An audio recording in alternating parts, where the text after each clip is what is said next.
Hello everyone, this is John Everest and this is the fifth and final tutorial where I'm literally just walking through the standard Honeybee Plus tutorial. It's tutorial one for the three phase method, and just in the previous tutorial I was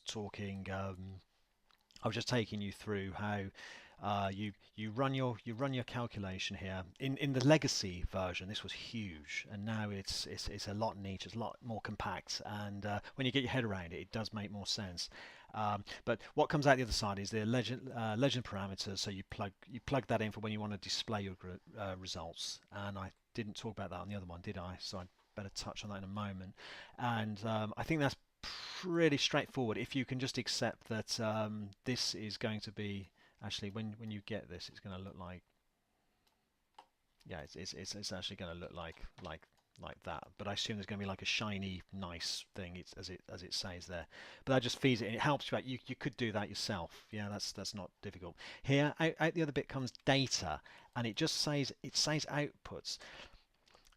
I tell you what, actually, if I guess if you were running a image-based calculation, this would I was saying think of this basically as just it is the calculation grid. Even if you look at it, it says it's the calculation grid. But maybe if you're running an image analysis, what would come out is the file addresses.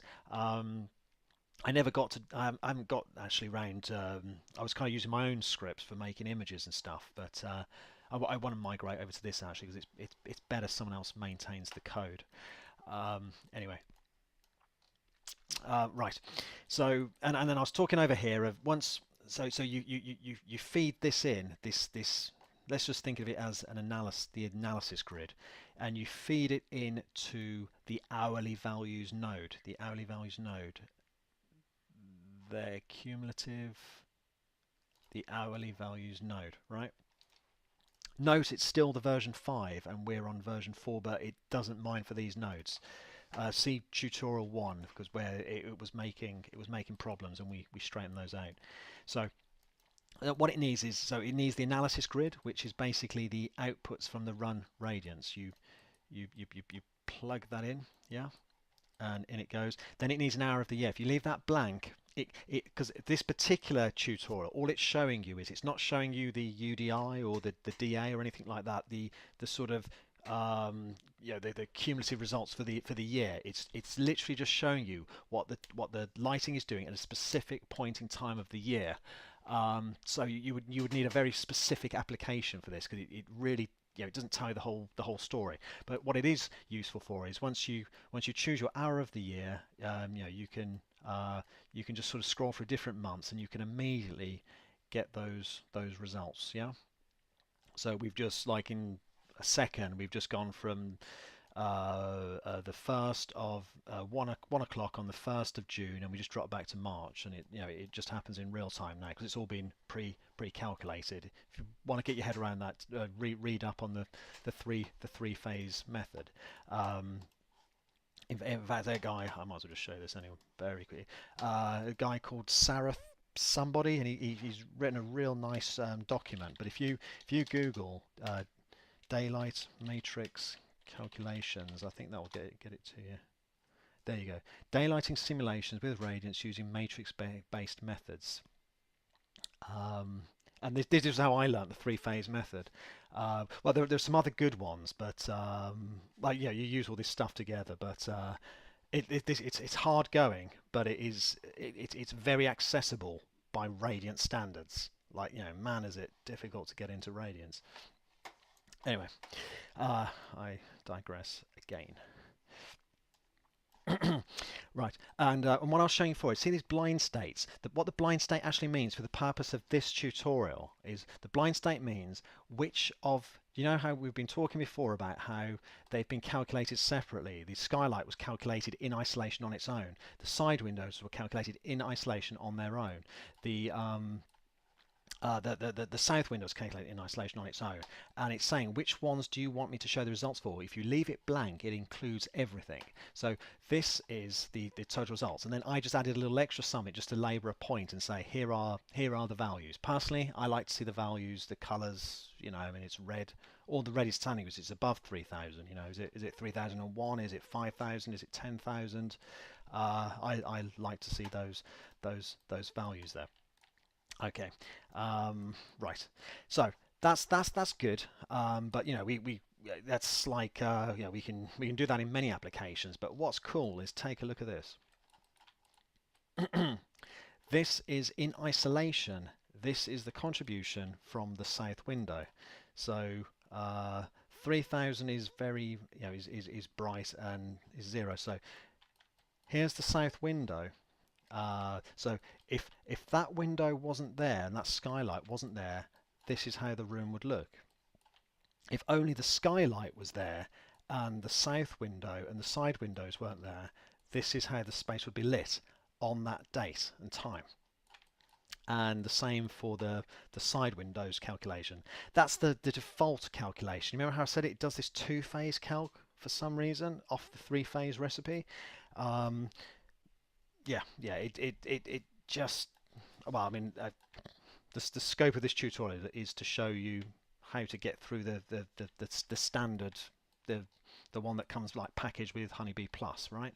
So yeah, for what I'm talking about, it's fine. So here are the side windows without the skylight or the south window. So then what we can actually start to we can actually start to ask questions, can't we? Of like, what is the point of the side windows? Are they doing anything meaningful? Considering the skylight is absolutely killing the people down here. That's I'd imagine the majority of the light is from the skyline. We can see over here it's so it's probably like punishing them with like 4,000 lux or something like that from the skylight. So do we actually need these over here? So we can make these decisions. I'm not saying they're wrong. I'm just saying we now have informed decision making, can't we? If we need to do some VE on the project, some value engineering on the project, we say, look, it's a skylight. It's much more expensive to maintain, to install. There's more risk, and with CDM, people's safety, maintaining it. Do we really need that skylight? Can we not just get rid of it and have the side lights? Well, now we know. From the looks of this, look, we need. Well, depending on what's happening here, it is a significant makeup of the daylight in that space, because we know that because we have the results in isolation, and exactly the same thing. Yeah, exactly. And if I do exactly the same thing, and that, yeah, look at that. And it was only in. God, let's make it nice and bright for them. So that was in February. Yeah, let's take that up to June. It is the it's the measly British sun, but wow, look at that. Yeah, so they are getting. So maybe now you might want to say, well, wow, we've got this skylight in, and all we're doing is there's going to be solar gain. You know what I mean? It's going to be really bright, and no one's going to want to sit there because. Whoa, what is that? So 50, is that 59,000, 60,000 lux? Yeah, I mean that could happen. That could happen. It's when the sun is the highest. It's a gigantic skylight, and if you're sitting under it, yeah, yeah. So again, informed decision making. We can scroll through. And it is questionable how useful just looking at point in time analysis is. But if you sometimes what you might want to do is say, look, just show me the equinoxes and the solstices, and I'm going to look through and I'll use those as my example. It's like stress testing. Do you know what I mean? On the very sunniest day of the year. I'm going to stress test it with that, and on the darkest day of the year and a middle day, and it's just sort of getting a bit more granularity in our analysis. Note, because these are the average conditions, so you'd probably want to use a different like sort of like maybe a CIE data set for this rather than the climate file, because it might be that whilst you might be actually using a cloudy day. Remember, you're using the typical meteorological year reference year files, and those are average files, and it might be that it's whilst you could say 1 o'clock on the 1st of June is when it would be sunniest. That might be a cloudy day, so you want to make sure let's get the sun beating in there and see what happens. Right, but giving you so much useful information, but it's not what it said on the box, was it? I'm just talking about this here. That's his recipe. So right, so that's the run calc. I want to show you how do you get these results out. Now this just foxed me a little bit because I couldn't really find there was some stuff up here, but it just took me a little while to get my head around it. It is actually quite simple once you understand it, and hopefully I can save you like an hour or so. So as before, these are hourly values. It's exactly the same up here, and where we left blind state. It's so simple actually. I'm going to look stupid. Where we left blind state empty, that's because we wanted the results with all the windows right there, right? So the whole space is yeah, you're going to get a suntan in there, aren't you? Now, if we just want to say, I just want to see uh, with the south windows, with the skylight, with the side windows, what I have to do is define some blind states. Blind state, it could be misleading because there's no blinds on this project, so why are we talking about blind states? But what these figures here say is um, give me results based on can you see on this sort of tuple, yeah? And if, see, there's one, two, three, because there are three windows. For example, if I was to change that and say, hey, give me four, and it's going to say, well, what the hell are you trying to do? Because there's three sources and you're saying four states. Yeah? Three sources as in we had the skylight group, the south group, and the side window group. So there can only be three. And if I was to remove one, it's going to say the same thing. It has to match. The number across here has to match. What am I putting in there? 0, 1. Yeah, because I only want. Okay, right. Now down here are the arrangements. So you must always have three over here, but you do not necessarily have to have just three going down here, because these are the arrangements we want to use. So we could even to labour a point, I could even say, you know what, just for no reason whatsoever, just give me that arrangement again. Is there an arrangement that hasn't been used? No, there isn't. Isn't 0, 0. Yeah. Oh, because 0. Oh, come on. I could do. So show me a sort of combination of the south window and the skylights without the side lights. There's an extra one. Done. No problem. Can I display that? Or is it going to take me ages?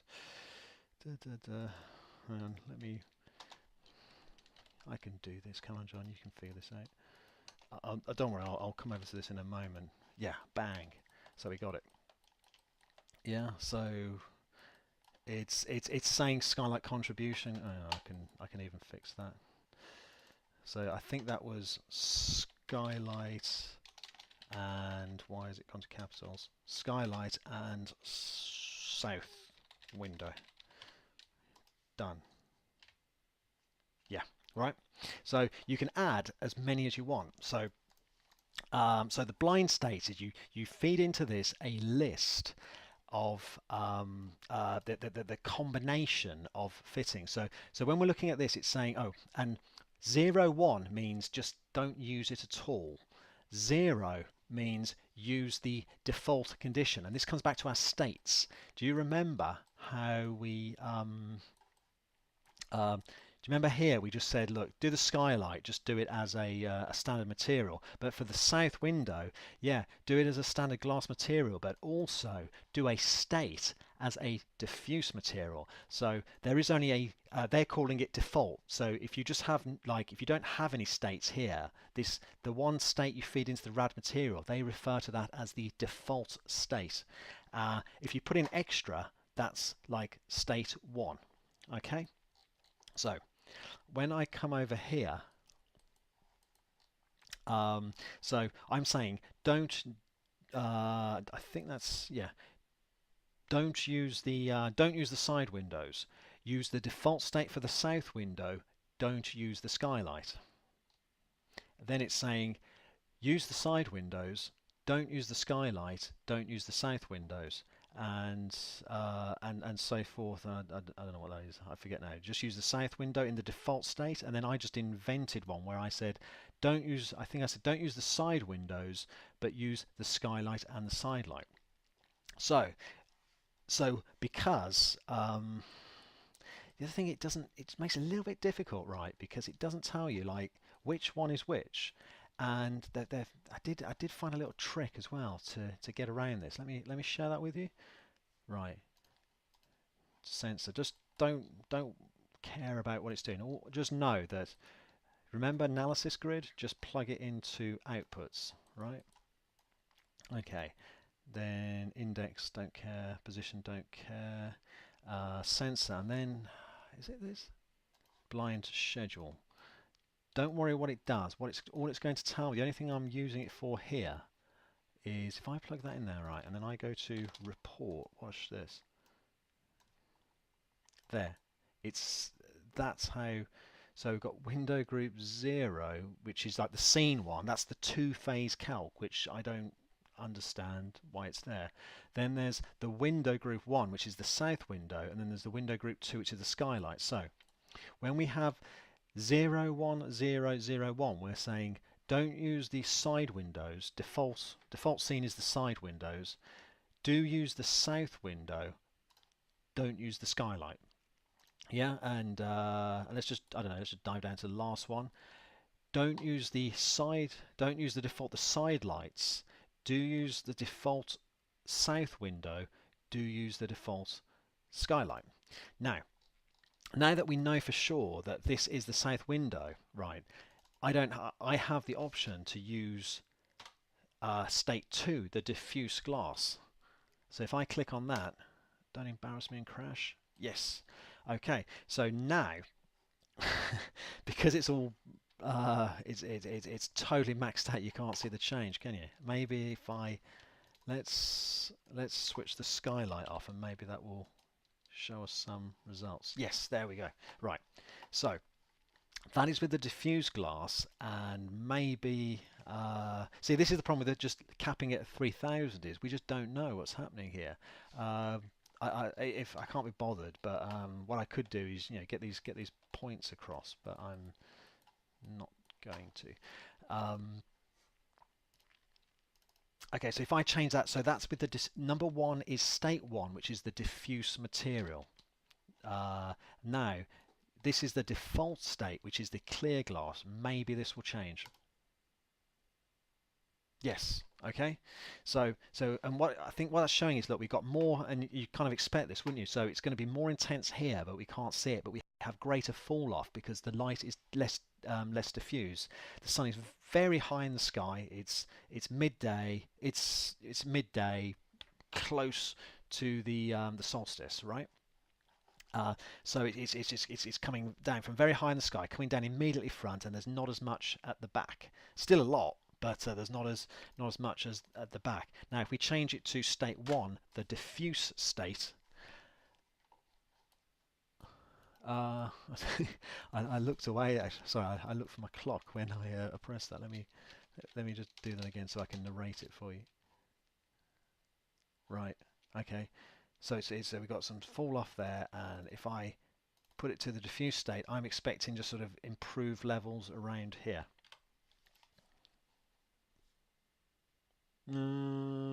Kind of. No, this is a this is a translucent glass window. It would be as glaring as anything, wouldn't it? If you had it'd be one gigantic glare source. But anyway, we're labouring a point. How long have I been talking? Wow, I've been talking 18 minutes. Right, I think I'm wrapping this up. To be honest, I think I've shown you that. So when you do that, look. Can you see how when you don't have a state, can you see how it's just like a single list comes out of it with the cumulative values? But when you do it this way, it makes a nested list come out the other side, because yeah, parameter viewer 4. Why 4? Because we have 4 states here, don't we? So it's giving us the values, and if I do the old bang, match outputs, these are the values. Okay, was it 24 values? Yep, 24. So that is for state 1, which I think we said was the side windows only. And these are the values for, actually I'll tell you what it would show us. Look, we did, so this was here, wasn't it, with in state 1, the diffuse glass, right? So it's number 3. Right, that's with the diffuse glass. And then if I change this to the clear glass at the default state, yeah, so it's different results, right? That's what's happening there, and then it kind of goes into the recolor mesh, which is standard sort of it's like Ladybug legacy stuff, isn't it? But all that feeds in there.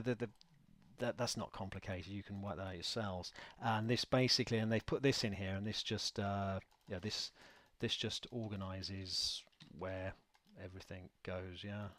That's again, that's pretty standard stuff. Okay, wow, I did not want this to be my evening, but I've been here about an hour now. So I hope that's very helpful, and I hope it'll just get some of you going. I know it's a little bit me rambly and a bit yeah, it's a little bit totally unrehearsed, etc. But I just thought I'd just do something and get it out there, and hopefully it will be of use to a few people. All right, but thank you very much for listening. Goodbye.